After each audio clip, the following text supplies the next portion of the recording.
Hello, friends. Dory here. Thanks for tuning back in. I want to talk with you today about something that often consumes us during this time of year, and that is holiday weight gain. Are you simply tired of fearing what you think is an absolute or is the inevitable? Have you become resigned to just dealing with holiday weight gain? It's important to take a close look at this fear and really unpack what seasonal weight situations are about before we can actually do something about it. And I promise that you can do something about it. And that isn't just never eating all of your favorite foods. Okay, in this video, I'm going to walk you through some straightforward actions that you can easily do to alleviate your worry over weight and trust that you can stay healthy and happy throughout the entire season. So the thing is that we so often feel the need to hold back, to set up really strict parameters around our eating and our choices. And it so often backfires, especially during this long-awaited holiday season. In order to stop fearing holiday weight gain, I'm going to offer you 5 actionable steps. 1, stop trying to squeeze it all in. What happens when we feel that we can only have certain foods during specific seasons is that we end up trying to stuff it all in during this very short window. The truth is, in this day and age, pretty much every food is available all year long. We don't need to stock up on all this yummy stuff. It's not just available for, say, a 30-day window. It isn't like the Girl Scout cookie model where they're only available during this really short window and you're going to buy them all and put them in the freezer. There's no rule that you can't make stuffing and potatoes in July. So you can just remember that you can eat your favorite foods now during the holiday season and anytime that you choose. Next, stop trying to save up or save space.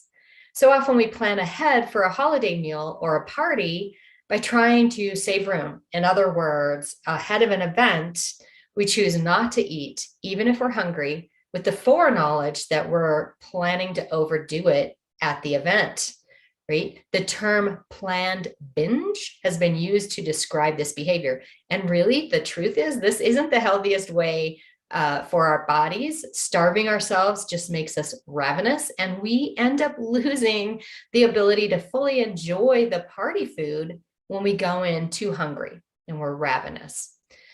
The next one is stop bargaining with yourself. So we go to the event, we might overindulge, and then guilt and shame end up plaguing us, where we'll say, oh, tomorrow I'm not going to eat, or I'm just going to have smoothies or something, or I'll run 5 miles to compensate for it.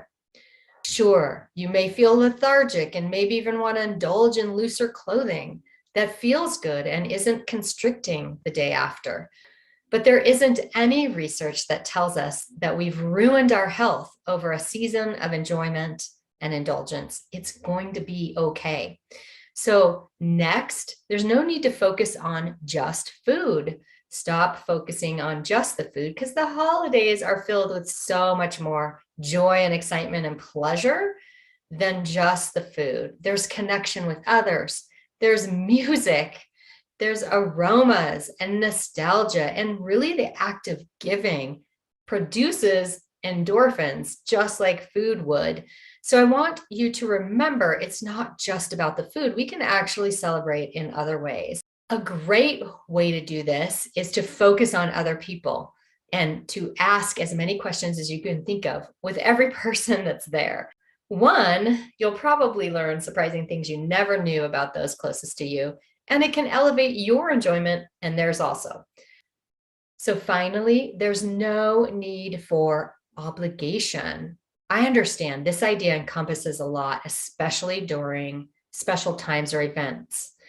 But I do want to encourage you, as an adult, it is 100% okay to say no, whether it's no to certain foods, or I'm sorry, I'm not available for specific gatherings, or just being firm about how long you'll be present for any celebrations or what you'll agree to do. So any of these you can say no to. I recognize that this is a boundary situation that probably requires a whole series of videos, but just know that you have permission to take care of yourself in whatever way works. You want to ensure that the holiday season is that wonderful time of year for you also, not just everyone else. Because this subject of feeling obligated is so pervasive, let's take a look at a few unusual ways that you can use to prevent getting stuck into a situation that isn't serving you and is actually potentially hurting your health.